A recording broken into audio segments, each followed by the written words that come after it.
नाजरीन, ज़मरुद मुग़ल का आदाब। शाद ने कहा था, ढूंढोगे अगर मुल्कू मुल्कू, मिलने के नहीं नायाब हैं हम।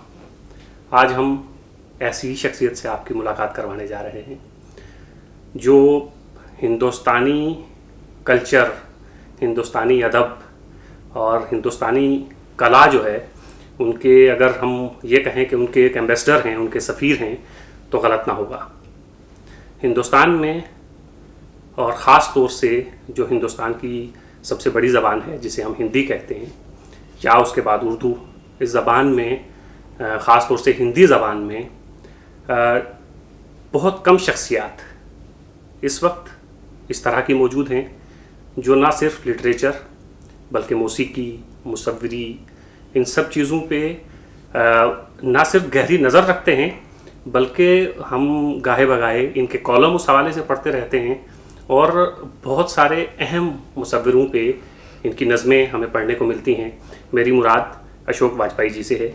अशोक वाजपेयी जी, आपने हमें वक्त दिया है, आपका बहुत बहुत शुक्रिया। पहला सवाल अशोक वाजपेयी जी आपसे ये है कि चूँकि ये रेख्ता हमारी उर्दू की एक वेबसाइट है, हम उर्दू हिंदी के रिश्तों को कम करने की एक हमारी कोशिश भी है। इसके ज़रिए हिंदी में शुरुआत हम आपसे कर रहे हैं। ये उर्दू और हिंदी का रिश्ता कैसे कम हो? शमीम हनफी साहब उर्दू के बहुत अहम लिखने वाले हैं। उन्होंने कहा है कि एक नए मकालमे पर उन्होंने जोर दिया है कि एक नया मकालमा शुरू होना चाहिए उर्दू और हिंदी के बीच में। वो भी ये चाहते हैं कि ये जो दूरियां हैं ये कुछ कम हो। देखिए, इसकी कुछ तो ऐतिहासिक वजहें हैं और कुछ जिसको आप कहें कि एक तरह का अड़ियलपन भी होता है। जुबानों का भी अड़ियलपन होता है, खासकर उनके बोलने बरतने वालों का। हिंदी और उर्दू में मेरे हिसाब से जो दूरी है वो हिंदी ने तो बहुत कम कर ली। हम लोग, मैं और कुंवर नारायण, कुछ बरस पहले लाहौर में थे। वहाँ सार्क लेखकों का एक सम्मेलन था, तो उसमें हम लोगों ने कविताएं पढ़ी। कविता पढ़ने के बाद जब चाय के लिए सब लोग मिले तो बहुत सारे लोग आए। उन्होंने कहा, साहब आप इसको हिंदी क्यों कहते हैं? ये तो उर्दू है। ये तो उर्दू है। तो मैंने उनसे कहा कि देखिए, ये हिंदी उर्दू का जो फर्क है वो हिंदी ने मिटा लिया। उर्दू ने न सिर्फ नहीं मिटाया बल्कि थोड़ा बढ़ा लिया। में उर्दू में एक तरह की शुद्धता का इसरार बढ़ गया। बंटवारे वगैरह की भी उसमें भूमिका रही है, तो ये सब तो है। लेकिन दूसरी तरफ ये भी सही है कि हिंदी और उर्दू की साझा परंपराएं भी हैं, लेकिन इनकी अलग परंपराएं भी। इनके अलग परंपराओं का भी एहतराम करना चाहिए। मतलब जिस तरह की शायरी गालिब या मीर और बाद में इकबाल या फैज़ लिख सकते थे उर्दू में, उस तरह की हिंदी में नहीं लिखी जा सकती। पर दूसरी तरफ हिंदी में जैसे कबीर और तुलसीदास या निराला और अज्ञे या मुक्तिबोध हैं, वैसी कविता उर्दू में भी नहीं लिखी जा सकती। तो ये बात भी हमको मान के चलना चाहिए कि ये दो भाषाएं हैं, ये बहनें हैं, एक ही घर में पैदा हुई, पली बढ़ी, और इसलिए उनका एक पारिवारिक रिश्ता तो बना रहेगा। लेकिन दोनों के कुछ अलग अलग रुझानात भी हैं, उनके अलग सरोकार भी हैं। और बहुत बार पहले ऐसा हुआ है, मसलन प्रगतिशील आंदोलन के ज़माने में जब हिंदी उर्दू के लेखक साथ थे। पहले प्रगतिशील लेखक सम्मेलन के अध्यक्ष तो प्रेमचंद थे जी। और प्रेमचंद अब हिंदी के थे कि उर्दू के थे, इसी पर बहस हो सकती है। हमारे यहाँ शमशेर बहादुर सिंह थे, वो ज्यादातर अपनी चीजें हालांकि हिंदी में लिखते थे, लेकिन वो लिखते थे अरबी लिपि में। मेरे पास एक किताब है जो उन्होंने दी थी, जिसमें उन्होंने कुछ करेक्शंस किए हैं, वो सब उर्दू में है। तो ये भी रहा है। लेकिन दूसरी तरफ ये भी है कि हमको ये भी मानना चाहिए कि ये दूरी एक दूसरे को जानकर पूरी होगी। अभी देखिए, बड़ा दिलचस्प है, पिछले दिनों उर्दू के कुछ महान लेखकों की जन्म शताब्दियां पड़ी। फैज़ अहमद फैज़, हसन मंटो, मीरा जी, मखमूद क्या, मखदूम हाँ, मोहिउद्दीन, इन सब की, ये सब हिंदी में बड़े जोर शोर से मनाई गई। हिंदी की तमाम बहुत सारी पत्रिकाओं ने इन पर विशेषांक प्रकाशित किए। लेकिन अगर पलट के देखें तो उर्दू की किसी पत्रिका ने हमारे बड़े लेखकों की जन्म शताब्दी पर कुछ नहीं किया। अज्ञे की जन्म शताब्दी थी, शमशेर बहादुर सिंह की जन्म शताब्दी थी, नागार्जुन की जन्म शताब्दी थी, तो कुछ नहीं किया। तो ये भी एक वो है। तीसरी बात मुझे लगता है कि जो काम शायद नक्कादों को करना चाहिए, आलोचकों को करना चाहिए, वो ये है कि कुछ एक साझा किस्म का अध्ययन शुरू करें। हमने एक कोर्स अपने विश्वविद्यालय में, जब मैं उसका पहला कुलपति था, महात्मा गांधी अंतर्राष्ट्रीय हिंदी विश्वविद्यालय, तो हमने हिंदी का और उर्दू का एक साझा कोर्स MA स्तर का बनाया था। तो उर्दू के सारे विशेषज्ञों को बैठाया और हिंदी के विशेषज्ञों को बैठाया और हमने कहा कि देखिए, हम पर्चा रखें 19वीं सदी। 19वीं सदी में आप गालिब भी पढ़िए, नज़ीर भी पढ़िए और भारतेंदु भी पढ़िए। तो ये कोर्स तो बन गया। फिर जब इनकी साझा बैठक की तो उर्दू वालों ने कहा साहब ये कोर्स हिंदी में तो चल जाएगा लेकिन उर्दू में नहीं चलेगा। तो मैंने कहा क्यों?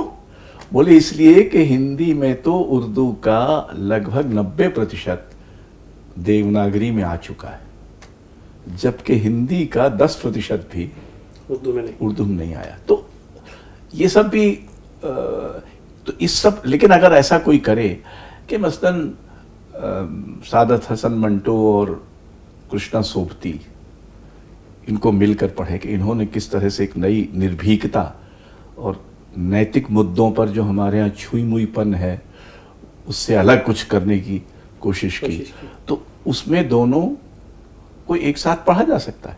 वो बिल्कुल अलग अलग किस्म के लेखक हैं लेकिन उनमें कहीं बीच बीच में आके वो एक दूसरे को छूते हैं।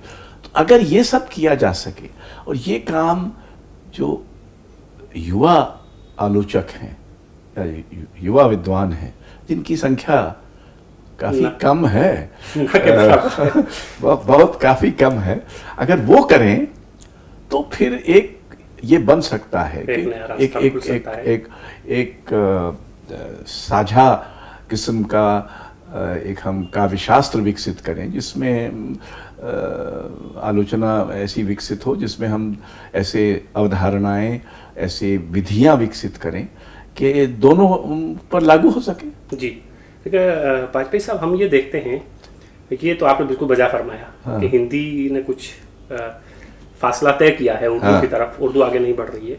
लेकिन साथ साथ हम देखते हैं कि हिंदी के जो बड़े विद्वान हैं या बड़े आलोचक हैं, जैसे आपने नामवर सिंह का नाम लिया, लिपि बदलने की, रसूल खत बदलने की बात हिंदी वाले करते हैं, लेकिन वो बात सिर्फ उर्दू तक है। आपने आज तक ये नहीं कहा कि बंगला, मलयालम, तेलुगु ये सब बदलिए। नहीं, देखिए मेरे हिसाब से ये कहाँ तक सही है सर? लिपि बदलने के पक्ष में मैं नहीं हूं। हर भाषा अपने लिए एक लिपि विकसित करती है, वो एक भावात्मक मामला भी है और एक ऐतिहासिक विरासत भी है। उसको आप ऐसे रातों रात किसी दिन एक फरमान जारी कर दें कि बस कल से आप इसमें नहीं लिखेंगे, इसमें लिखना शुरू कर देंगे, फलानी लिपि बदल, ऐसा होता नहीं है। और ऐसा करना राजनीतिक दृष्टि से उसके क्या परिणाम लिखेंगे वो छोड़िए, मेरे हिसाब से सांस्कृतिक दृष्टि से भी इससे दुष्परिणाम होना ये चाहिए कि जो लोग उर्दू पढ़ना चाहते हैं वो उसकी लिपि सीखें और उसको उसी तरह से पढ़ें। ये मांग करना ठीक है, क्योंकि सब लोग ऐसा नहीं कर सकते और चूंकि देवनागरी एक लिपि के रूप में अधिक वैज्ञानिक है, उसमें जिस तरह आप बोलते हैं उसी तरह से आप लिख सकते हैं करीब करीब। बल्कि मैं तो इसका भी विरोध करता रहा हूं कि हमारे यहाँ हिंदी में पहले उर्दू की कुछ ध्वनियों को व्यक्त करने के लिए नुक्ता लगता था। जाहिर है तो इसमें नुक्ता लगेगा, मैं अभी भी लगाता हूं, लेकिन ज्यादातर अखबारों से अब ये नुक्ता गायब हो गया है और टाइपराइटरों पर भी नुक्ते की सुविधा नहीं रह गई है। तो मैं एक टूटहा टाइपराइटर पे इसलिए काम करता हूं, उसमें ये नुक्ते की सुविधा है और मैं बिना नुक्ते के नहीं लिख सकता। मैं गालिब को गालिब नहीं लिख सकता। ये मतलब मेरे हिसाब से तो एक अपराध होगा। क्योंकि हम हिंदी में ऐसा कर सकते हैं तो उस सुविधा, अब जाहिर है कि हर आदमी नहीं कर सकता तो नहीं करे जी। लेकिन जो पढ़े लिखे समझदार लोग हैं जिनको थोड़ी जिम्मेदारी से सोचना करना चाहिए, उनको ऐसा कर सकना चाहिए। मैं लिपि बदलने के का सख्त विरोधी हूँ किसी भाषा। देखिए, भारत की जो बहुलता है वो 3 चीजों पर आधारित है। एक, उसकी भाषिक बहुलता। हम संसार का संभवतः सबसे बड़ा बहुभाषिक देश है। हमारे मुकाबले कोई और शायद ही देश हो जिसमें, अभी एक सर्वे हुआ जिससे पता चला कि करीब 700 भाषाएं हैं भारत में। अकेले हिंदी में 46 बोलियां हैं और अंगिका वाले मेवाड़ी या मारवाड़ी को नहीं समझ सकते। तो हिंदी स्वयं इन बोलियों के बीच एक तरह के पुल का काम करती है। दूसरी तरफ हम संसार के सबसे बड़े बहुधार्मिक देश हैं। इतने सारे धर्म हैं, 4 हमने बनाए, 4 बाहर से आए। हम दुनिया का दूसरा सबसे बड़ा संख्या के मान से मुसलमान देश है, इंडोनेशिया के बाद हमारी जनसंख्या। तो ये हमारी बहुलता और हमारी सांस्कृतिक अस्तित्व के लिए बहुत जरूरी चीज है। इनको एक रूप करने की कोशिश, इनको एकसा करने की कोशिश, ये बिल्कुल गलत है और ये बहुत खतरनाक है। क्योंकि जिस दिन ये हुआ उस दिन हमारी वही हालत होगी जो एक धर्म या एक जुबान पर बनने वाले बहुत सारे मुल्कों की हो रही है, जो इस वक्त सूरत हाल है। जी। अशोक जी, हिंदी कविता की अगर हम बात करें जी, तो विश्व स्तर पर जिसे हम आलमी मंजरनामा कहते हैं, क्या हिंदी कविता उस पस मंजर में, उस आलमी सतह पर, विश्व स्तर पर कहीं अपने आप को मनवाने में कामयाब हुई है? देखिए, मनवाने में तो कामयाब नहीं हुई है, लेकिन उस स्तर तक पहुंच चुकी है। ये ताकत है। ये ताकत है, और ये सिर्फ हिंदी में ही नहीं है। ये ताकत मसलन असमिया में, मलयालम में, मराठी में, उड़िया में, उर्दू में रही है। हमारे पास ऐसी रचनाएं हैं, ऐसे शायर और ऐसे अफसाना निगार हैं जो कि दुनिया के किसी भी बड़े से बड़े उसके बराबरी में रखे जा सकते हैं। हमारी मुश्किल ये है कि चूंकि हम बहुभाषिक देश हैं तो हमको इन सब का अनुवाद करके दुनिया भर में हमने, बल्कि भारत सरकार से एक स्कीम मंजूर कराई थी बहुत लड़ भिड़ के, इला, इंडियन लिटरेचर अब्रॉड, जिसका उद्देश्य ही ये है कि हम आज जो साहित्य लिखा जा रहा है उसको संसार की जो यूनाइटेड नेशंस द्वारा स्वीकृत भाषाएं हैं उनमें अनुवाद कराने की व्यवस्था करें। मसलन अंग्रेजी में, फ्रेंच में, जर्मन में, अरबी में, चीनी में, वो कुछ थोड़ी कोशिश हुई है। जी जी। अशोक जी, हिंदी कहानियाँ, अब जो हम मंजर देखते हैं हिंदी कहानियों में, कहा यह जाता है कि बहुत स्पार्टपन है, अच्छी कहानियाँ अब देखने को नहीं मिलती हैं। जैसे हम निर्मल वर्मा को पढ़ते हैं, कमलेश्वर को पढ़ते हैं, तो आप क्या समझते हैं कि कुछ हिंदी कहानियों में, कविताओं में नहीं बल्कि हिंदी कहानियों में पहले के मुकाबले में कुछ गिरावट आई है? नहीं, मैं गिरावट तो नहीं कहूँगा, बदलाव तो खैर आया ही है। असल में हमारे यहाँ थोड़ी शिल्पगत और भाषाई लापरवाही बढ़ी है। साहित्य में भाषा के स्तर पर लापरवाही होगी तो अच्छा साहित्य नहीं लिखा जा सकता। अकेले ईमानदारी से अच्छा साहित्य नहीं लिखा जाता। ईमानदारी जरूरी है, लेकिन उसके अलावा कल्पनाशीलता भी चाहिए, साहस भी चाहिए और भाषागत चौकन्नापन भी चाहिए। तो कई बार जो आजकल कहानियां लिखी, असल में जिंदगी इतनी बदल गई है और एक मुश्किल ये भी हो गई है कि हम पर यथार्थवाद का ऐसा आतंक रहा है कि हम ये सोच ही नहीं पाते कि मनुष्य की आध्यात्मिक आकांक्षा भी होती है, उसकी गैर यथार्थ की भी दुनिया है जो कि यथार्थ के पकड़ में नहीं आती, उसकी पहुंच में नहीं आती। उन सबको हमने थोड़े धीरे धीरे धीरे, निर्मल वर्मा या कृष्ण बलदेव वैद्य या कृष्णा सोपती या इस तरह के जो लोग थे, इनके कथा साहित्य में मनुष्य की कई और आकांक्षाओं को भी आवाज़ और जगह मिलती थी जो कि आज की कथा साहित्य में कम होती जाती है। जी। अभी सर केदारनाथ जी को ज्ञानपीठ मिला है, हाँ। जो हिंदी के बहुत अहम लिखने वाले हैं जी। आप इसे किस तरह देखते हैं? देखिए, केदार जी हमारे वर्षों से मित्र हैं, तो मित्र को मिले तो प्रसन्नता ही होती है। और वो उन कवियों में से हैं जिन्होंने बहुत सधा लिखा है, कम लिखा है, लेकिन जो भी लिखा है वो बहुत पका हुआ लिखा है। बल्कि कई बार मैं उनसे ये शिकायत भी करता हूँ कि आप में थोड़ा कच्चापन भी होना चाहिए था, कहीं तो नज़र आए कि आप कहाँ हर चीज़ इतनी सधी और तराशी हुई है इत्यादि। लेकिन चूंकि पुरस्कार तो एक ही व्यक्ति को मिल सकता है, मेरे हिसाब से ज्ञानपीठ पाने के योग्य कम से कम 2 और बड़े साहित्यकार हैं जो कथा साहित्य से हैं। मुझे कवि के नाते तो बहुत प्रसन्नता है कि केदार जी को मिला, लेकिन कृष्णा सोपती और कृष्ण बलदेव वैद्य ऐसे 2 नाम हैं जो भी मेरे हिसाब से ज्ञानपीठ के योग्य हैं। जी सर, ये मोहन राकेश, निर्मल वर्मा, हाँ, क्या वजह है कि इस तरह की कहानीकार अब पैदा नहीं हो रहे हैं? अब कुछ तो देखिए, ऐतिहासिक संयोग भी होता है, कुछ प्रतिभा की दुर्घटना भी होती है। हाँ, या एक कहीं एक्सीडेंटली कोई बहुत प्रतिभाशाली व्यक्ति, देखिए हमारा बहुत सारा स्वतंत्रता कामी साहित्य तब लिखा गया जब हम गुलाम थे। जी। प्रेमचंद, निराला, इकबाल, फैज, बड़ी भारी कतार है, सादत हसन मंटो, गालिब खुद, ये सब। हाँ, और ये सब उस जमाने में लिखे गए जब हम गुलाम हैं। तो ये राजनीतिक परिस्थिति पर निर्भर नहीं करता। लेकिन 2 बातें इधर हुई हैं जो हिंदी के लिए महत्वपूर्ण है। एक तो दलित लेखक बड़ी संख्या में आ रहे हैं, जो सदियों से जिनको साहित्य में जगह नहीं थी।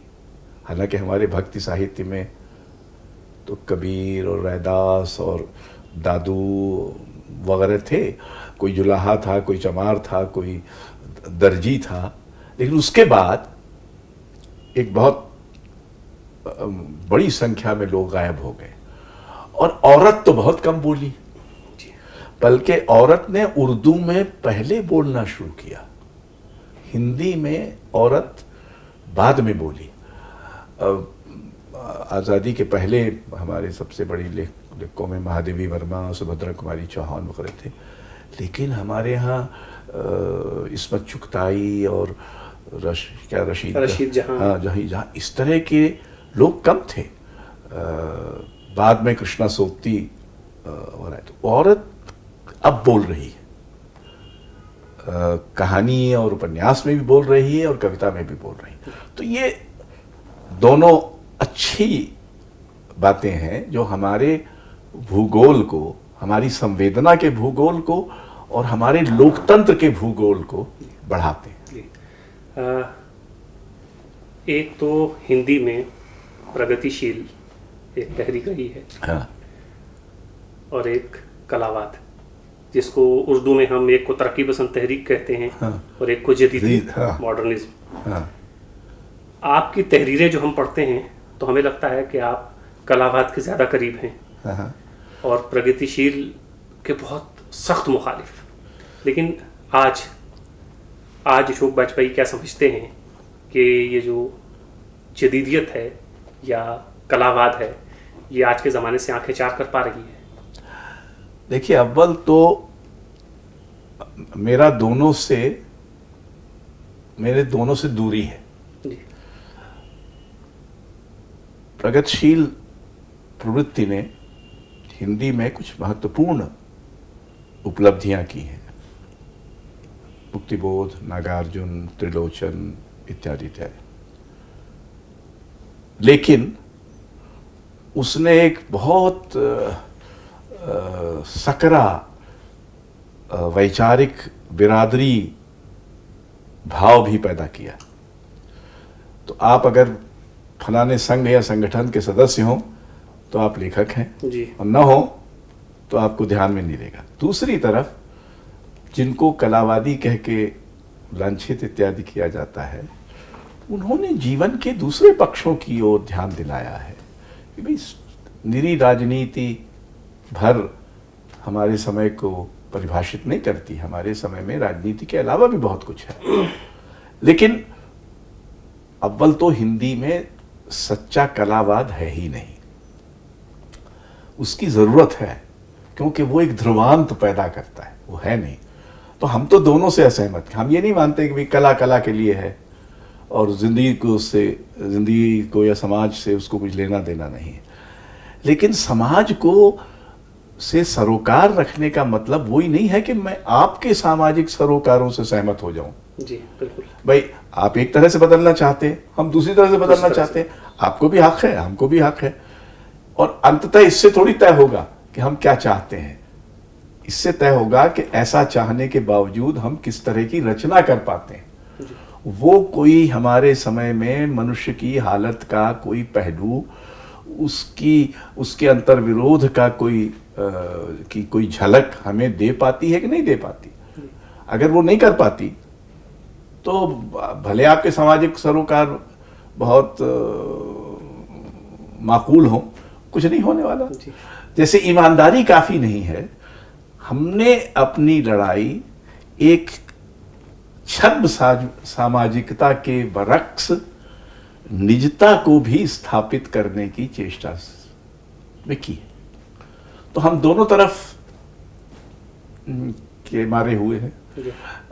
लेकिन कोई भी समय ऐसा नहीं होता जिसमें भाषा का पूरा रचाव, क्योंकि भाषा का रचाव अंततः मानवीयता का रचाव है।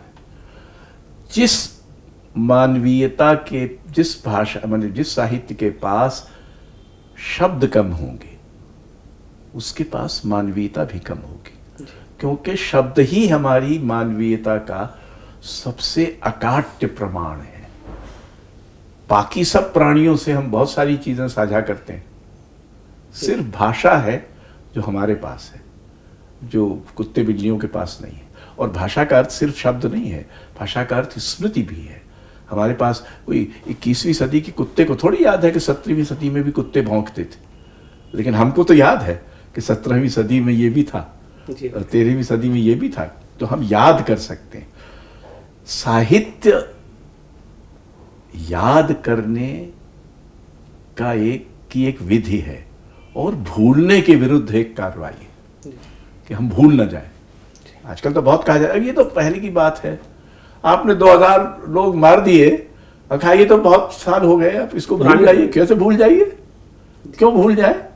तो साहित्य का एक काम ये है। और मेरे हिसाब से हमारे समय में साहित्य और कलाएं मनुष्य के अंतःकरण की अंतिम रणभूमि है, इस अर्थ में कि ये आखिरी बुर्ज है अंतःकरण का।